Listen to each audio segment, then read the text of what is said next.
하나님께서 여러분에게 크신 은혜로 오늘도 함께해 주시기를 간절히 축원드립니다. 예수님은 제자들에게 이제 하실 말씀을 다 하셨습니다.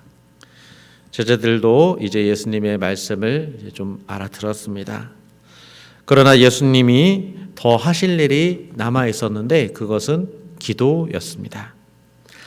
헤어지기 전에 제자들과 마지막 가르침 그 끝에 예수님은 오늘 눈을 들어 하늘을 우러러 아버지께 기도하십니다. 아버지가 맡기신 자기의 일, 그 일을 잘 할 수 있도록 또 십자가에서 생명 주심으로 인해서 그 영생을 얻을 제자들을 위해서 이제 예수님은 긴 기도를 시작하십니다. 기도를 통해서 우리가 알 수 있는 것은 예수님께서 가시는 그 십자가의 길이 결코 혼자가 아니라는 것입니다. 아버지가 친히 함께 하시는 그 길이었다는 것을 이 기도를 통해서 볼 수 있습니다. 예수님은 아버지가 함께 하심을 믿기에 기도하신 것입니다. 제자들은 다 떠났습니다. 떠날 것입니다. 그러나 떠나는 제자들을 위해서도 예수님은 이제 기도하실 것입니다. 자신을 세상에 보내신 아버지에게 자기를 보낸 그 일을 성취할 수 있도록 기도하십니다. 예수님이 그 겸손하심 그리고 아버지를 의지하시는 그 신실한 믿음 그리고 사랑하심이 이 기도에 들어 있습니다. 아버지여 때가 이르렀사오니 라고 예수님은 기도하면서 이제 때가 되었음을 알고 있습니다. 십자가의 때가 이제 눈앞에 있습니다. 때가 가까울수록 예수님은 아버지를 더욱 의지하는 모습을 보입니다. 아버지께 사랑하는 아들로서 지금 기도하고 있습니다. 아버지께 기도하는 것은 오직 예수님의 특권이었습니다. 아버지의 독생자 예수 그리스도만이 하나님을 아버지로 부르는 그런 특권이 있었습니다. 하나님을 아버지라고 부르는 것은 그 당시에 사람이 감히 할 수 없는 그런 말이었습니다. 그만큼 하나님과 그 사람들의 관계가 멀고 멀었습니다. 하나님의 백성이라고 부름받은 그 이스라엘조차도 사실은 하나님의 말씀에 반역하는 백성이었습니다. 선지서들을 보면 이스라엘의 불순종이 참 많이 기록되어 있습니다. 그 가운데 가장 놀라운 것은 하나님을 예배한다고 하는 이 이스라엘의 백성들이 실제로는 마음이 하나님께 떠났다는 것입니다. 마음이 떠났음에도 이 백성들은 스스로 하나님의 백성이라고 믿고 있었습니다. 예수님이 보실 때에도 이 백성들이 마음이 변화받지 못했습니다. 새로운 마음과 새로운 영이 필요하다는 것을 예수님도 잘 알고 계셨습니다.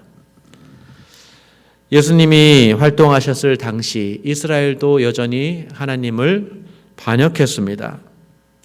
그 증거가 자기 백성에게 찾아오신 예수님을 이 백성이 십자가에 못 박은 것이죠. 예수님은 사람의 마음속에 더러운 것이 있음을 다 아셨습니다.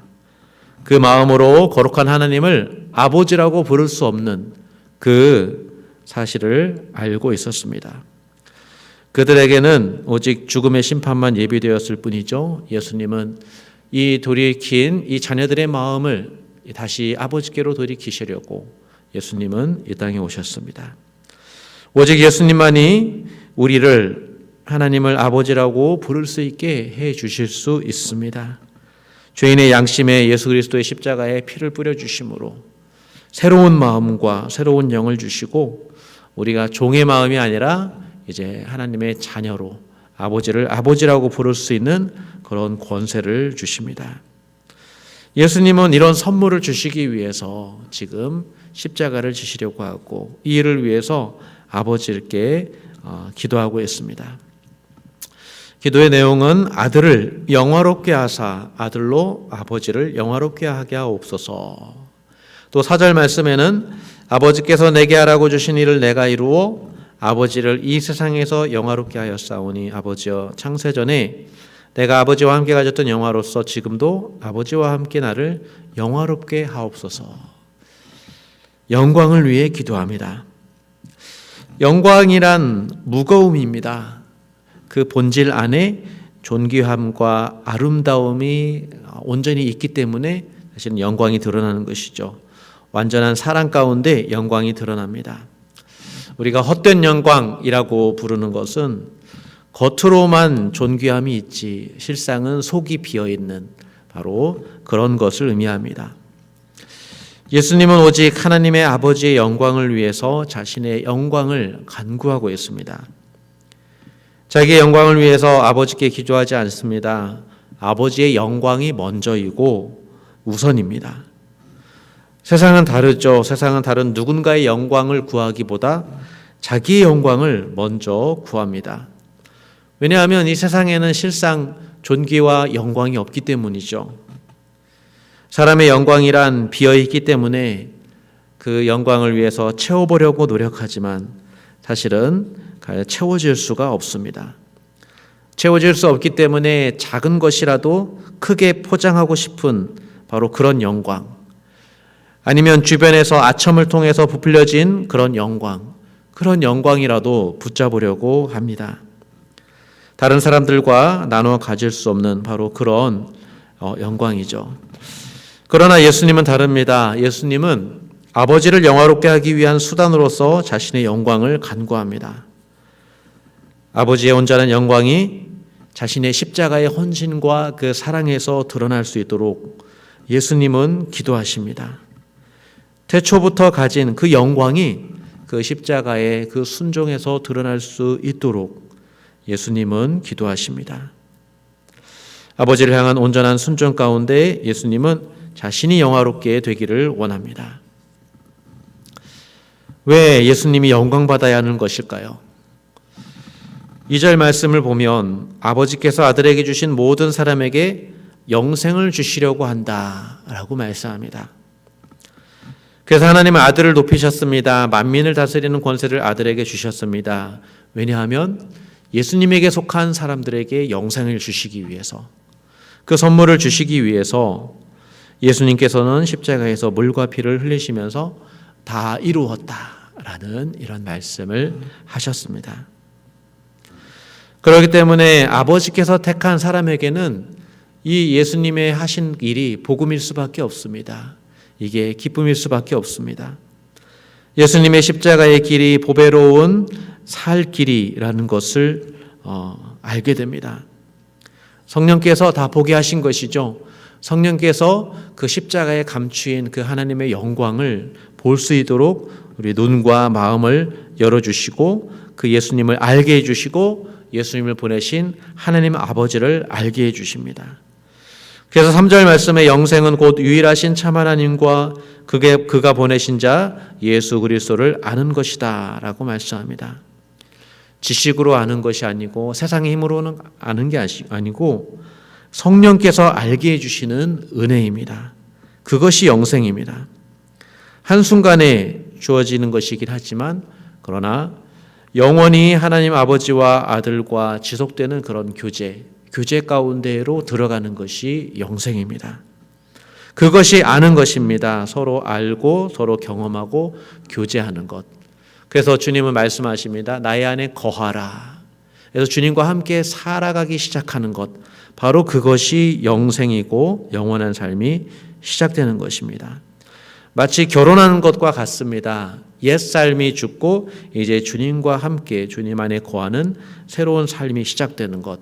바로 그것이 영생입니다.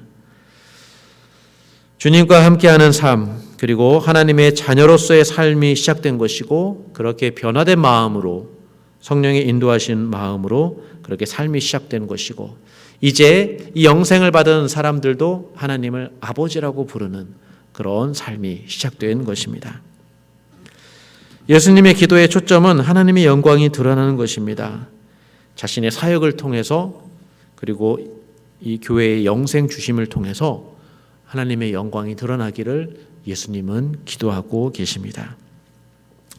앞으로 예수님의 기도를 조금 더 이제 살펴볼 텐데 아들의 영광을 위한 기도가 이제 제자들을 위한 기도로 확장될 것이고 이제 제자들뿐만 아니라 장래의 제자가 될 교회를 위해서도 예수님은 기도하실 것입니다. 이제 오늘 부부는 예수님께서 자기 일을 통해서 아버지께 영광이 되기를, 그것을 그 사명을 위해서 기도하십니다. 예수님께서 자신의 사역을 위해 기도하는 모습을 보면 제자들 또한 예수님의 사역에 참여하기 위해서 기도하는 것은 너무도 당연합니다. 예수님은 결코 홀로 일하시지 않으셨습니다. 모든 일에 기도와 간구로 아버지께 간구하며 이 세상을 살아가셨습니다. 자신의 영광을 위해서가 아니라 아버지의 영광을 위해서 그리하셨습니다. 사람들이 예수님을 보고 찾아왔을 때마다 예수님은 늘 한결같이 이렇게 말씀하셨습니다.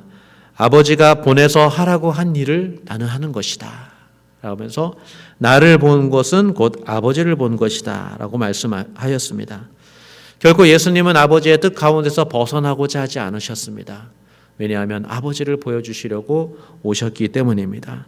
그래서 예수님은 늘 항상 기도하셨습니다. 그리고 아버지의 영광을 받기 위해서 그 영광을 받을 때 자기도 같이 영광 받기를 원하셨지, 예수님은 자기 홀로 영광 받기를 구하시지 않으셨습니다. 우리의 기도도 그래야 할 것입니다. 나만의 영광을 위해서 기도하는 것이 아니라 그것이 아버지께 영광이 되는 것임을 먼저, 영광이 되기를 먼저 기도해야 할 것입니다. 그 일을 통해서 나에게도 이웃에게도 영광이 되는 그런 기도를 우리는 주님처럼 기도할 수 있어야 할 것입니다. 내가 하는 기도가 나만을 위한 기도인지 나의 이기심을 위한 기도인지 그것을 한번 돌이켜 보시면서 혹시 아버지의 영광을 위해서 내가 하는 이 기도가 정말 필요한 기도인지 이렇게 생각해 보시면 우리가 무엇을 먼저 구해야 할 것인지 그런 지혜를 얻을 수 있으리라 생각합니다. 주님은 우리가 영생 얻기 위해 기도해 주셨습니다. 그 기도가 우리에게 성령 주심으로 이루어 주십니다. 우리가 예수님을 아는 것이 하나님의 은혜이고 하나님의 기도 응답입니다. 예수님의 기도 응답입니다. 자연스럽게 된 것이 아닙니다. 은혜입니다. 사랑하는 성도 여러분, 예수님을 하나님이 보내신 유일한 아들, 우리의 구세주로 여러분이 알고 계신다면 여러분은 은혜 받은 자입니다. 여러분이 하나님을 아버지라고 그 사랑하는 마음으로 그 아버지를 부를 수 있다면 여러분은 성령 받은 자입니다. 영생에 이미 참여한 자입니다. 그래서 여러분은 아버지께서 아들에게 주신 사람, 그 교회의 지체입니다. 여러분 이 믿음을 가지시고 오늘 하루 살아가시기를 바랍니다. 자기의 제자들을 위해서 그리고 그 십자가를 위해서 예수님은 기도하셨습니다. 그 기도의 열매가 바로 저와 여러분이라는 사실을 꼭 기억하시고 여러분이 우리가 얼마나 큰 은혜를 받았는지 하나님 나라의 일꾼으로 부름받았다는 그 사실을 우리가 믿고 이 세상을 살아갈 때 흔들리지 않고 감사하며 담대히 살아가시는 저와 여러분 우리 뉴라이프 교회 될 수 있기를 주님의 이름으로 간절히 축원드립니다. 우리 기도하겠습니다. 살아계신 하나님 아버지, 우리도 예수님처럼 눈을 들어 하늘을 향해 기도하는 자녀로 살게 하여 주시옵소서. 우리가 져야 할 십자가가 있다면 아버지 그 십자가 앞에 아버지의 뜻이 먼저 이루어지기를 기도하게 하여 주시옵소서. 우리의 마음이 주님을 닮아가게 하여 주시고 아버지가 세상에서 영화롭게 될 수 있도록 기도하는 삶, 기도하는 교회 되게 하여 주시옵소서. 감사드리며 예수님의 이름으로 기도드립니다. 아멘.